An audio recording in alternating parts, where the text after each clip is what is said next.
Mesdames et messieurs les élus, monsieur le maire honoraire, mesdames et messieurs les représentants des anciens combattants et les porte-drapeaux et représentants de l'armée, madame la directrice, mesdames et messieurs les enseignants, chers élèves, mesdames et messieurs, il y a 100 ans, jour pour jour, le 11 novembre 1918, la Première Guerre mondiale prenait fin.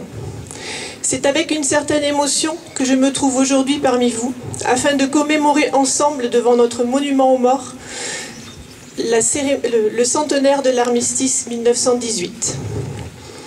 Nous voici réunis ici, chacun avec son histoire, son passé et ce lien plus ou moins fort qui nous rattache à ce conflit militaire qui, rappelons-le, mobilisa 65 millions d'hommes, causa la mort de 8 millions d'entre eux et fit 21 millions de blessés.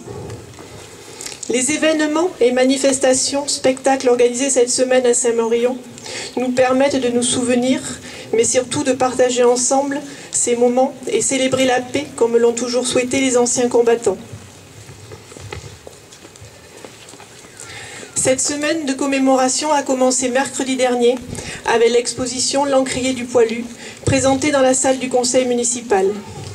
Je remercie ainsi chaleureusement M. Joël Picard, un Saint-Maurionnais spécialiste de la Grande Guerre qui a mis sa collection personnelle à notre disposition. Je remercie aussi tout aussi chaleureusement Madame la directrice, les enseignants et les élèves de l'école 4 saisons, ainsi que les élus, d'avoir imaginé, organisé et rendu possible cette exposition.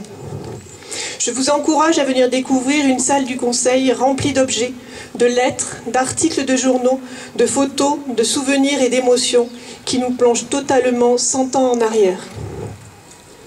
En clôture de cette cérémonie, nous aurons l'occasion de voir une courte pièce jouée par la compagnie Le Théâtre Masqué, que je remercie de leur présence, sur le thème « Le retour du poilu », une figure emblématique de la Grande Guerre et de notre patrimoine mémoriel.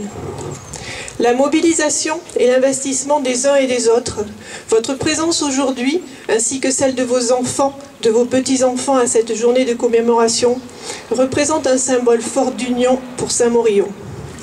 Bien au-delà de ma personne et de ce que je représente aujourd'hui, c'est la République que vous honorez, les soldats et leurs familles que vous commémorez, la paix que vous célébrez.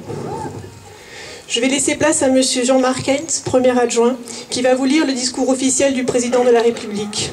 Ensuite, vous aurez les lectures des enfants de l'école de Saint-Maurion. Je vous remercie encore une fois de votre participation et de votre présence à cette journée de commémoration. Merci.